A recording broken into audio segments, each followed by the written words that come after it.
Hey guys, What If here, and welcome back to NASCAR 2003 for race 14 at 36. We're going to Pocono. I'm scared. I'm a little bit scared going into Pocono. So this is probably going to be a race where Jeff Gordon's going to gain points on me. And yeah, I just don't have very high hopes. Though I guess there's just a lot more to talk about when we actually get into the race itself. But paint scheme, it's good scheme. And that's it. So before we jump into it, thank you to my Tier 2 Patreon people, as well as my YouTube member support channel. Perks get early access videos like this, as well as channel emos and stuff for my live stream. Thank you for what you guys do with that. I appreciate it. Without further ado, let's get into Pocono and just see what we can do and accomplish in a race like this today. So car setup, there is none. It's all just default setup, which is very surprising to me because I really thought I was going to have to adjust tire pressures or something, but from what I found out in practice, I really didn't even need to adjust anything, so that was a shock. So we're just going to have MRN take it away and enjoy the cutscene. MRN is live in Pennsylvania today at the Pocono Raceway for the Pocono 500. What can we look for on this unusual track, Barney? Well, this is one of NASCAR's toughest tracks, especially for the crews who set up these race cars. Nothing is the same in any aspect of this racetrack. 3 totally different corners, 3 straightaways of different lengths. It's enough to drive a crew chief crazy. Rusty Wallace has really focused in on his qualifying runs this year. Yeah, that team has made great strides in improving their qualifying setups, and it shows with all the top 10 starts they've made. John Andretti will start this race a little farther back than he's used to. Yeah, he was due for one of these bad starts, though. Nobody can start up front all year. You're going to have a bad qualifying run now and then. Kurt Busch is showing the importance of consistency this year. Well, points, points, points. Wins are great when they come, but top 10 finishes week after week are what build your points. Heck, you can win the championship on top 10s alone if you're consistent. For the land of the free and the home of the brave.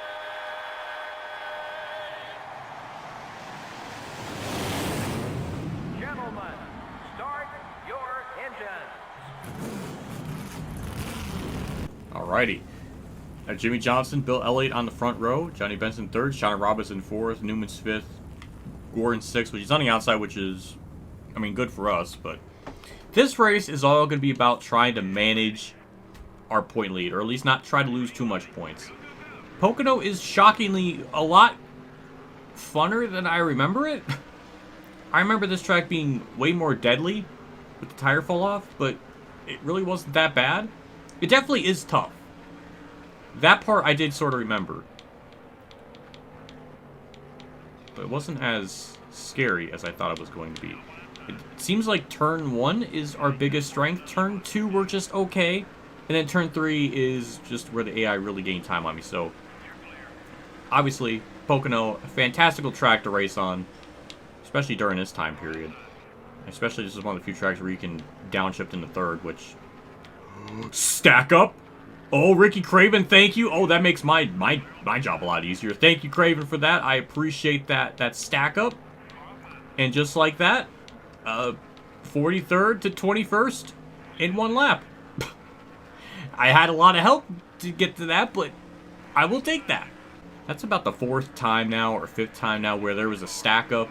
And I was just lucky to just avoid it. Because of how I drive the car, or how I exit the corners, and I always try to make sure I'm not directly behind someone if I can possibly help it. And because of that, we've been lucky with a lot of stuff. And now we're in really good shape. The only problem still that persists is just the tire fall off right at the end of the run. I've gotten pretty good at managing it, but it does seem like it's still an issue. So I think with this track, I was trying to pit around lap 9, but I think lap 10 might be just the safest number to go with. So at least we have a little bit of tires by the end of the race. Otherwise... Well, I kind of expected this to be a lot harder, but Craven wiggling like that really messed up everything, so we might get out of this race in pretty good shape at this point. I've tried so many different ways to get a good run through turn 2.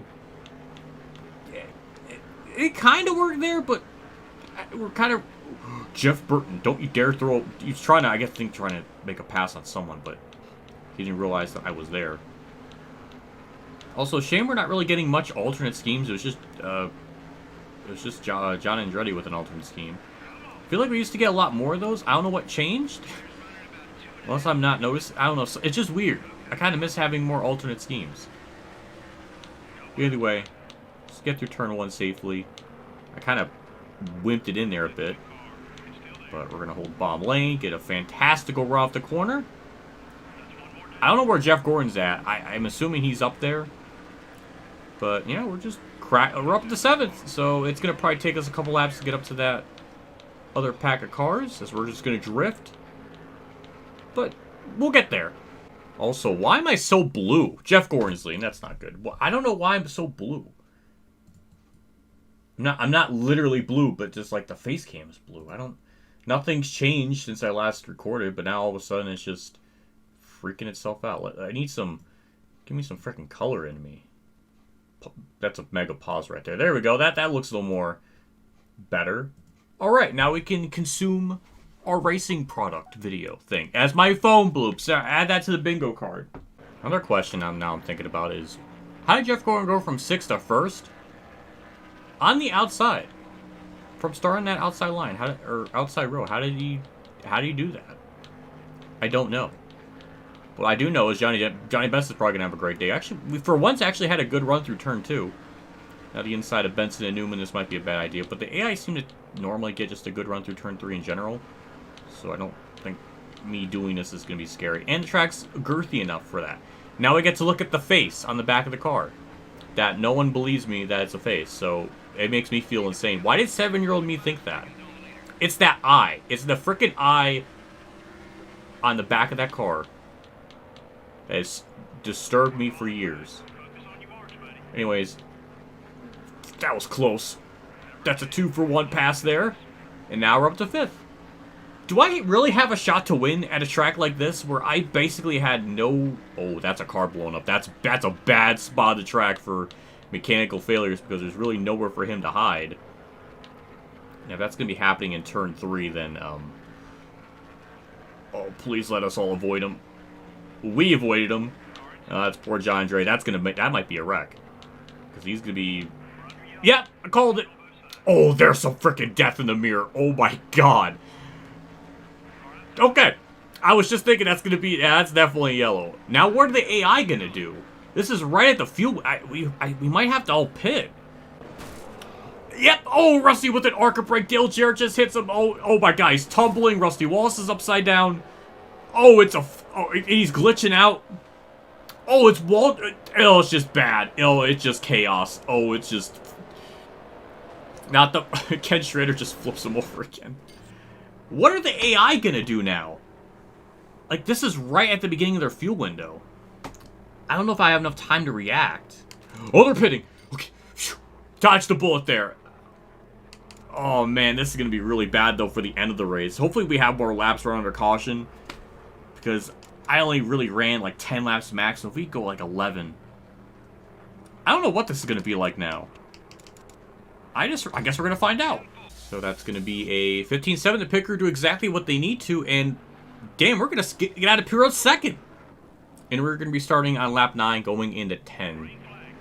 We're really pushing it on the tires. I think we can actually manage. I mean, the rest of the AI are gonna be on the same tire as we are, so we might not be all in that bad a shape. Just gotta be careful here. I think we might have the car to pull away, but I want to... hey, alright, I wasn't expecting to get to the inside there, but I don't think it's going to be enough going through the tunnel turn unless we can actually motor... We're actually motoring him on the straightaway. Somehow. Just take it easy here in the tunnel turn, kind of brake a little bit more just to kind of keep it on the bottom. Jeff Gordon somehow made that work on the outside. Don't know how that... I don't know how that works, but we're there. And our car is pretty good. I just didn't think we would... Okay, I don't need that. I really, really did not need to frickin' skirt the frickin' tires. Staying in Gordon's draft. Trying to set him up here for turn 1. He's not really... We're not really defending the bottom lane, so we'll just take it. And there we go, into the lead. Now, the next thing is build up a gap for when the tires fall off and hope that gap is enough. I don't know. Going into this race... In all my practice runs, I was just lucky to run top 5, top 10. We had a lot of things go our way with the Craven stack up and then the yellow bringing everything together. We might get another yellow just for, I was going to say, for debris. That was right on cue. And yeah. So that's more laps being taken out, which honestly might be a good thing just because we could take some laps out of this race and it'll be less laps we have to be on these tires, so that kind of works out good. Are we really about to win my home track? In Thunder 03, where I was dreading it? Yep, Schrader's hood flew off, yep. No, I'm not surprised by that. Yep, more laps taken out, and our car's pretty good, so I think we'll be able to hang on to this. With just those couple laps being taken off, we'll have more than enough tires and everything to hold on, so just have to get through turn 1 decently, because we seem to get through turn 1 pretty good in general. And then after that, I think we could just kind of cruise, as we're doing just that. Can't believe this. I was dreading this racetrack so much, and now we're just leading. I truly don't understand why this game has to give me so many bonuses of joy. White flag's out. We built up maybe an over 3-second lead. The lead's so big I can't even see it in the air bowl, so that's something. Well, I knew we had a good car, but, well, we kind of got lucky. I don't think we're going to be able to do that when we come here later in the season. Well, 7 races from now. Because, yeah, we had the Ricky Craven stack-up thing, then the caution, which a lot of things went our way for us to be in this position. But now I know that it's really not that scary to race around here. Past me from like 7-8 years ago made this a lot more dreadful than I was expecting. But it's really not all that bad. Unless I've just gotten better in the last many years. I don't know. I kind of feel like I'm an old man sometimes playing these games. I don't know. Anyways, that's a dub. Hometown dub. I'm okay with that. Kurt's won at Pocono many times. So this is very accurate, very fitting. Gordon gets 4th. He dropped back a bit. And we're just going to do some burnouts. They didn't really start us right at victory lane, which was just crazy, but yeah. And considering how Thunder 02 went, where I was trying to win it, and then I kind of like choked it, this is going to be very satisfying, gratifying dub, and I couldn't be more happier to do it at a track like this. Might be the cleanest car we've ever had in victory lane. There's no scrapes, I don't even think I hit anybody. That was just such a flawless race. I really don't know what else to say. That it kind of just went our way, which is freaking me out. Like, at some point, this good luck is going to stop. We can't just keep having good luck. I will say, it is cool when you watch the making of for this game that they actually motion captured, like, the victory lane stuff. I mean, I know it's like 2002, and like, I guess motion capture was kind of a big thing back then. We actually unlocked a Thunder plate. Yay. We got Pocono road course. I gotta unlock all of these properly so when I do this like live stream series. Well, never mind. It's on the Dolphin emulator, so I don't need to worry about it on this. But yeah, that was definitely not a 29-minute race. A lot of the caution laps added like probably 10 minutes to that total. But I don't know if we led the most laps. We did barely somehow. Yeah, Jeff Gordon gets 165. We get 185, so we gained 20 points. So the points are almost back to where they were from the previous 2 races ago or whatever. But Jimmy with a good run. Mark led a lap, I think. No, that was Jimmy. Never mind. So yeah, I don't know what to say. And who was on pole? It was Jimmy on pole. Never mind. I'm getting my drivers confused. And Newman got 7th. Poor Rusty Wallace had a Rusty Wallace type day. Johnny Benson 13th. That's incredible. Yeah, Rusty had a bad day. Marlon with another horrific day. He is just throwing away any chance he has of a top 5 point run. And Rusty Wallace, after winning, finishes 42nd. Oh, he DNF'd. I'm not shocked, but that's a shame. All right, let's look at points. That'll be interesting. So our point lead will be at 221. Mark's now up to 3rd with 290. Newman's down to 4th. Dale Jarrett 5th. Poor Marlon, I think, drops to 9th. Just Rusty drops as well. Remember when he was like 3rd in points at one point? Like, he was running really well, and then he just fell off the cliff. It was kind of similar to Marlon. I don't know why this pattern keeps happening. Johnny Benson's just still 13th. That's like Ricky Rudd's 12th, but Johnny Benson's 13th. That's like, I guess, it's the place he's gonna keep running, as he's still outrunning Jeff Burton. How? Ricky Rudd. Oh, yeah. Well, we led more laps. That's something I didn't think that was gonna happen. We're still third. Rusty's still our lap-led champion. Can't believe that. But yeah, on to Michigan. I have no idea what that's going to be like, so we'll have to figure it out. Maybe it'll be kind of similar to California, where we'll just win easily. I don't know. I guess we'll find out. But for now, we're just going to end this really good race and just go from there.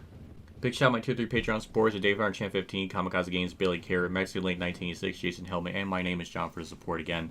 I appreciate what you guys do for my channel every single month. It does me a lot. Always goes a long ways, so just thank you, as always, for the continued support. I will see you all in the next episode for Michigan. We're closing in on the halfway point of the year, which is crazy to think that that happened not too long ago. But then again, Thunder 2002, I kind of like plowed through that very quickly, and here we're kind of like soaking it in because we're not doing as much per week compared to like 6 a week or 5 a week or however many I was doing with Thunder 02, so makes sense.